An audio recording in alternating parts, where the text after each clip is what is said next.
नमस्कार बच्चों, आज हम 8वीं कक्षा की हिंदी भाषा की पाठ्य पुस्तक अभ्यास सागर के पाठ 7 अन्याय के खिलाफ लड़ाई के प्रश्न करेंगे। ये प्रश्न जो हैं वाक्यांश के लिए एक शब्द पर आधारित हैं और वाक्य शुद्धिकरण पर भी आधारित हैं। तो आइए बच्चों शुरू करते हैं। हमारा पहला प्रश्न, नीचे दिए वाक्यों और शब्दों को ध्यान से पढ़िए। ये कुछ वाक्य दिए गए हैं और इनके शब्द भी दिए गए हैं, तो देख लेते हैं इन्हें। जो दूसरों के अधीन हो उसे क्या कहेंगे? पराधीन। जो दूसरों के अधीन हो, यह एक वाक्य है और इसके लिए हमने एक शब्द का प्रयोग किया है, पराधीन। दूसरों के द्वारा की गई सहायता, सहयोग। न्याय के अनुसार कार्य ना करना, अन्याय। गुप्त संदेश देने वाला, गुप्तचर। जो देश के लिए शहादत दे, शहीद। तो ये वाक्य दिए गए हैं और इनके लिए हमने एक शब्द का प्रयोग किया है जो यहाँ दिए गए हैं। इसको आगे अच्छे से समझते हैं। भाषा में संक्षिप्तता तथा गंभीरता लाने के लिए वाक्य या वाक्यांश के स्थान पर एक उपयुक्त शब्द रखने की प्रक्रिया को वाक्य संक्षेपीकरण कहते हैं। कि वाक्य को छोटा कर देना, संक्षिप्त रूप में लिख देना। जैसे ये दिया गया है, जो देश के लिए शहादत दे, ये एक वाक्य है। इसके स्थान पर हमने शहीद का प्रयोग कर लिया, तो उससे भी वही अर्थ निकलेगा जो इस पूरे वाक्य से निकलेगा। ठीक है। इस प्रक्रिया में कम से कम शब्दों में अधिक से अधिक भाव अभिव्यक्त किए जा सकते हैं। कि कम से कम शब्दों में हम अपने अधिक से अधिक भाव जो हैं अभिव्यक्त कर सकते हैं। ये संक्षिप्त शब्द संपूर्ण वाक्य या वाक्यांश को अपने में समेट लेता है। तो ये जो संक्षिप्त एक छोटा सा हमने शब्द लिया है, वो जो संपूर्ण वाक्य होता है उसे अपने आप में समेट लेता है। जैसे कि गुप्तचर एक संक्षिप्त शब्द है, ठीक है। और संपूर्ण वाक्य क्या है इसका? गुप्त संदेश देने वाला। तो गुप्तचर शब्द का प्रयोग करते ही हमें इसका पूर्ण वाक्य का ज्ञात हो जाता है कि पूर्ण वाक्य इसका ये निकलेगा कि गुप्त संदेश देने वाला जो होता है उसे हम क्या कहते हैं? गुप्तचर। आगे बढ़ते हैं। उदाहरण भी दिया गया है। जो देश के लिए शहादत दे, इसके स्थान पर शहीद कहना या लिखना अधिक उपयुक्त होगा। कि इस पूरे वाक्य को ना लिखते हुए केवल हम शहीद शब्द का प्रयोग कर लें, तब भी अर्थ वही होगा कि जो देश के लिए शहादत दे, यानी कि शहीद। अगला प्रश्न, निम्नलिखित वाक्यांशों के लिए गए विकल्पों में से सही शब्द छांटकर घेरा लगाइए। क्या है? निम्नलिखित वाक्यांशों के लिए दिए गए विकल्पों में से सही शब्द छांटकर घेरा लगाइए। जैसे ये दिया गया है वाक्य, जिसकी उपमा ना हो, तो इसके लिए अत्युत्तम होगा, अतुलनीय होगा, अनुपम होगा या अलौकिक होगा। तो इसका सही उत्तर क्या होगा? अनुपम। जिसकी उपमा ना हो, अनुपम। अगला देखते हैं। जिसका अंत ना हो, अंततः, अनंत, आकाश या अंतस्थ। तो इसका क्या होगा? अनंत। जिसका अंत ना हो, अनंत। जो कहा ना जा सके, अवर्णनीय, अकथनीय, अकल्पनीय या अद्वितीय। तो इसका क्या होगा? अकथनीय। अच्छे आचरण वाला, अच्छे आचरण वाला, इसका क्या होगा? सदाचारी, सचरित्र, सर्वप्रिय या समदर्शी। तो इसका क्या होगा? सचरित्र। जिसका चरित्र अच्छा हो या आचरण अच्छा हो, एक ही बात है। ठीक है। अगला प्रश्न, निम्नलिखित शब्दों के लिए दिए गए विकल्पों में से उचित वाक्यांश पर सही का निशान लगाइए। तो पहला है अविश्वसनीय। अविश्वसनीय का क्या होगा? जो विश्वास पात्र हो, जो विश्वास न करता हो, जिसका विश्वास ना किया जा सके, या जो सब पर विश्वास करता हो। तो इनमें से सही कौन सा है, हमने उसी पर निशान लगाना है कि अविश्वसनीय को किसे कहते हैं? जिसका विश्वास न किया जा सके, जिसका विश्वास न किया जा सके। ठीक है, अगला देखते हैं। अगला शब्द है यथाशक्ति। तो इसके लिए सही क्या होगा वाक्य? शक्ति के अनुसार, जिसके पास बहुत साधन हो, जो शक्तिशाली है, जिसने जग जीत लिया हो। तो इसका क्या होगा? यथाशक्ति, शक्ति के अनुसार। आगे बढ़ते हैं। शरणार्थी। इसके लिए देखते हैं सही वाक्य। जिसकी शरण में सब हों, जो सबको शरण देता हो, जो शरण में आ गया हो, या जो प्रभु की शरण में चला गया हो। तो शरणार्थी का अर्थ है जो शरण में आ गया हो। ठीक है, आगे बढ़ते हैं। अल्पाहारी। अल्पाहारी के लिए सही वाक्य क्या होगा? जो कम खाता हो, जो कंदमूल खाता हो, जो फल खाता हो, या जो पकवान खाता हो। तो अल्पाहारी के लिए सही वाक्य होगा जो कम खाता हो। अल्प का अर्थ होता है कम, अल्प का अर्थ होता है कम, आहारी यानी कम खाने वाला। ठीक है, अगला देखते हैं अतुलनीय। अतुलनीय का क्या होगा सही वाक्य? जिसका वर्णन न किया जा सके, जिसकी तुलना न की जा सके, जिसकी कोई उपमा न हो, या जिसको कभी देखा न हो। तो इसके लिए सही क्या होगा? अतुलनीय का होगा जिसकी तुलना न की जा सके, जिसकी तुलना न की जा सके। अगला देखते हैं प्रश्न। मोटे काले शब्दों के स्थान पर वर्ग पहेली में से उपयुक्त शब्द छांटकर वाक्य दोबारा लिखिए। तो देखते हैं। ऊपर कही गई बात याद रखने योग्य है। तो यहाँ पर मोटे काला शब्द कौन सा है? ऊपर कही गई। ऊपर कही गई के लिए हम क्या शब्द यूज कर सकते हैं, क्या प्रयोग कर सकते हैं? तो हम इस वर्ग पहेली में से देखते हैं। तो ये देखिए, यहाँ ऊपर कही गई यानी उपर्युक्त। ठीक है, ऊपर कही गई उपर्युक्त। तो हम यहाँ पर इसके जगह पर ये लिख सकते हैं उपर्युक्त। उपर्युक्त बात याद रखने योग्य है।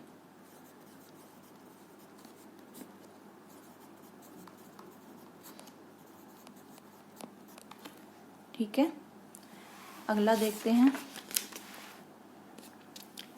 वसंत ऋतु में प्रकृति की शोभा देखने योग्य होती है।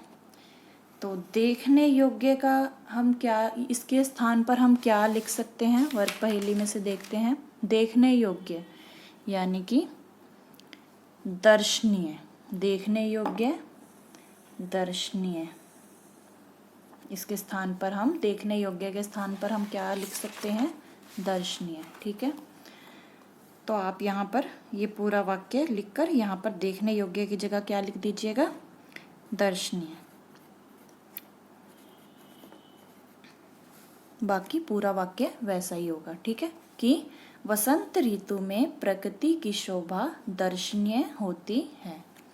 अगला देखिए। जो शरण में आया हो उसकी रक्षा करनी चाहिए। जो शरण में आया हो, शरण में आया हो के लिए हम क्या शब्द यूज कर सकते हैं, प्रयोग कर सकते हैं? शरण में आया हुआ हो, शरणागत। ठीक है, शरणागत।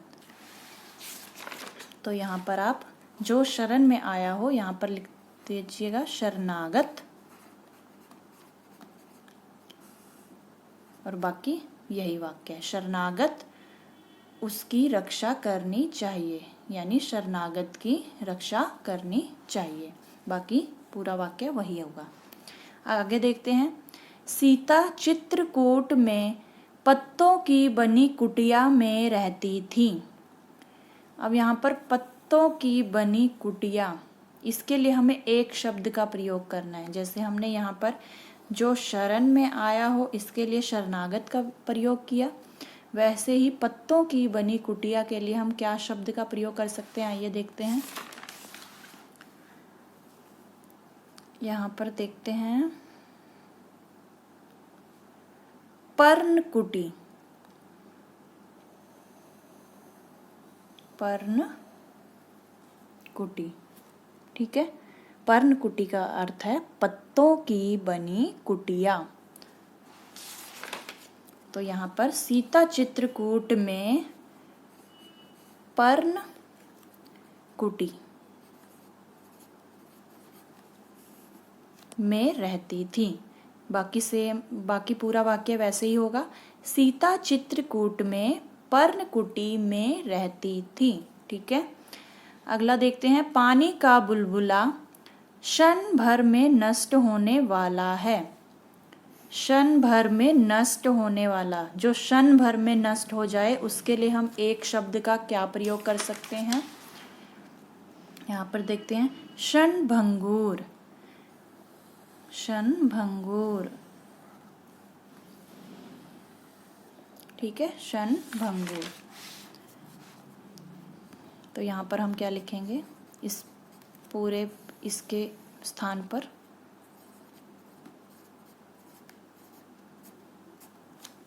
कि पानी का बुलबुला क्षणभंगुर है, ठीक है। आपको ये समझ में आ गया होगा अच्छे से। मैंने ये जो काले मोटे अक्षर थे उनका अर्थ यहाँ पर लिख दिया है, बाकी आपने पूरा वाक्य ऐसे ही लिखना है। जैसे पानी का बुलबुला क्षणभंगुर है, सीता चित्रकूट में पर्णकुटी में रहती थी, ठीक है। आगे बढ़ते हैं अगले प्रश्न की ओर। निम्नलिखित वाक्यों में आए मोटे काले शब्दों के लिए दिए गए विकल्पों में से उचित शब्द चुनकर रिक्त स्थान में भरिए, ठीक है। देखते हैं। उसकी बात का कोई उत्तर ना दे सका, सब डैश हो गए। कि उसकी बात का कोई उत्तर ना दे सका, सब क्या हो गए, शर्मिंदा, निरुत्तर, निरंतर या निरादर। सब क्या हो गए, निरुत्तर हो गए,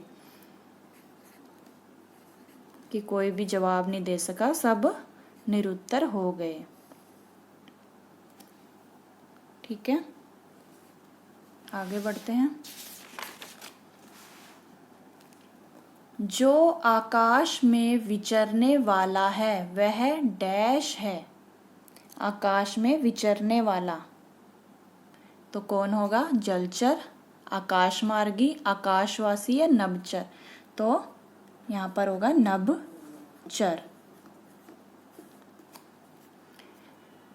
इस संस्थान में, यहाँ पर टिक कर लीजिए आप, इस संस्थान में छात्रों के रहने का स्थान भी है। सभी छात्र यहाँ डैश में रहते हैं, दूतावास, कारावास, छात्रावास या धर्मशाला। तो इसके लिए सही क्या आएगा, छात्रावास।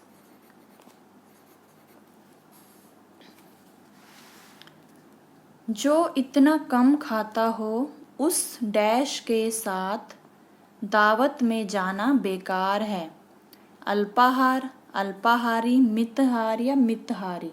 तो इसके लिए क्या होगा सही शब्द, अल्पाहारी। कि उस अल्पाहारी के साथ दावत में जाना बेकार है जो कम खाता हो, ठीक है। अगला प्रश्न। निम्नलिखित वाक्यांशों के लिए एक शब्द लिखिए। पहला है जिसका भाग्य अनुकूल ना हो। तो इसके लिए सही शब्द क्या लिखेंगे हम, अभागा, अभागा। मर्जी के अनुसार यानी इच्छा अनुसार, इच्छा अनुसार, विशाल हृदय वाला, दयालु, जिसका कोई अपराध न हो, निरपराध, अनुकरण करने योग्य। तो इसके लिए सही शब्द क्या होगा? अनुकरणीय, अनुकरणीय। आगे देखते हैं। नीचे लिखे वाक्यों में किसी ना किसी प्रकार की कोई अशुद्धि है, वाक्यों का शुद्ध रूप लिखिए। यहाँ पर कुछ वाक्य दिए गए हैं, इनमें कोई ना कोई अशुद्धि है, हमें उसे सही करके उस वाक्य को दोबारा से लिखना है। तो पहला वाक्य देखते हैं, कल माता जी आ रहे हैं। तो इसे हम सही करके कैसे लिखेंगे कि कल माता जी आ रही हैं।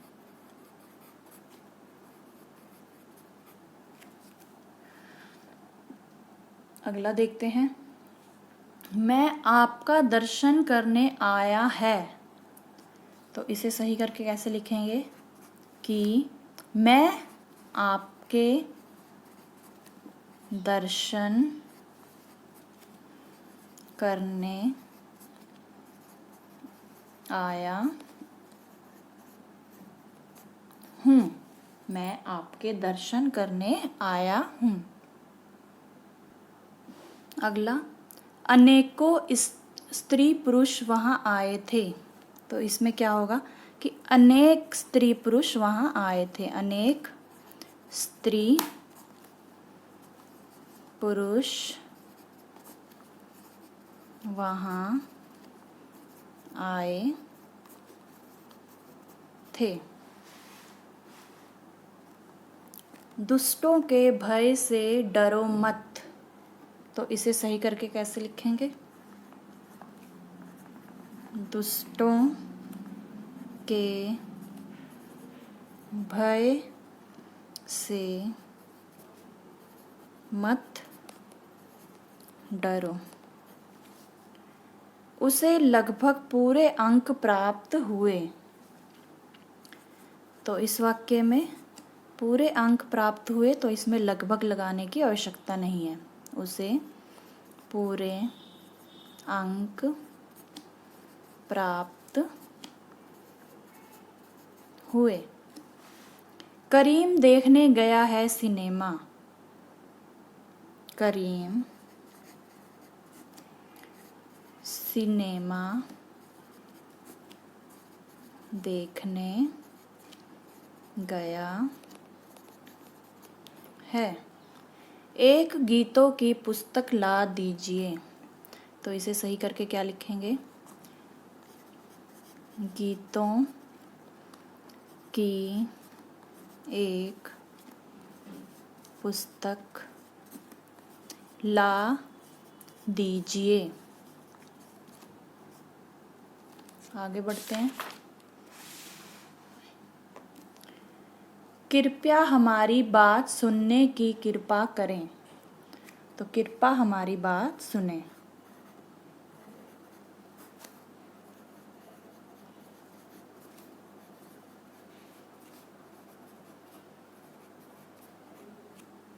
ठीक है। यहाँ ताजा फलों का रस मिलता है। यहाँ फलों का ताजा रस मिलता है।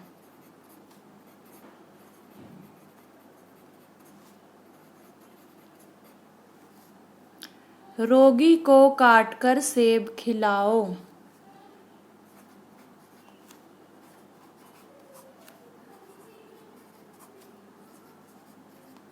रोगी को सेब काटकर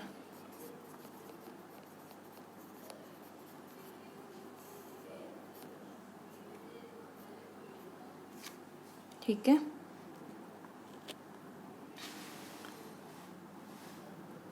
अगला प्रश्न देखते हैं।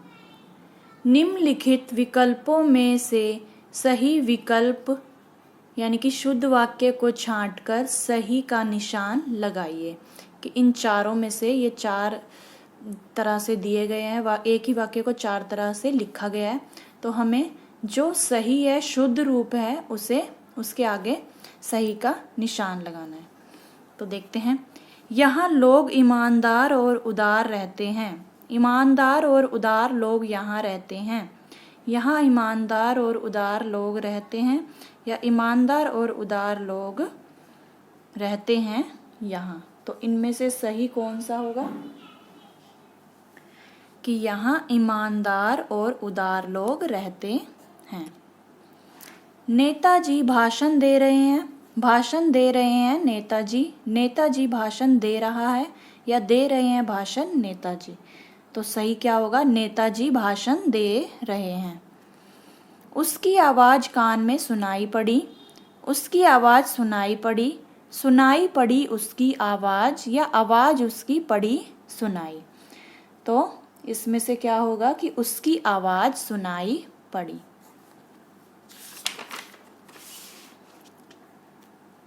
हमारे राष्ट्र में भ्रष्टाचार देखकर मुझे बड़ा दुख होता है। उसका राष्ट्र में भ्रष्टाचार देखकर मुझे बड़ा दुख होता है। हमारी राष्ट्र में भ्रष्टाचार देखकर मुझे बड़ा दुख होता है, या अपने राष्ट्र में भ्रष्टाचार देखकर मुझे बड़ा दुख होता है। तो इसका क्या होगा? कि हमारे राष्ट्र में भ्रष्टाचार देखकर मुझे बड़ा दुख होता है। आगे देखते हैं। यह घटना जब मैं 10 वर्ष का था उस समय की है। यह घटना उस समय की है जब मैं 10 वर्ष का था। घटी यह घटना उस समय जब मैं 10 वर्ष का था, या मैं 10 वर्ष का था जब यह घटना उस समय की है। तो इनमें से सही क्या है? सही या शुद्ध वाक्य कौन सा है? कि यह घटना उस समय की है जब मैं 10 वर्ष का था। तो सही उत्तर होगा हमारा यह। तो बच्चों, आशा करती हूँ आपको यहाँ तक सभी प्रश्न अच्छे से समझ में आ गए होंगे। आगे के प्रश्न हम अगली वीडियो में करेंगे। तो मिलते हैं अगली वीडियो में। तब तक के लिए नमस्कार।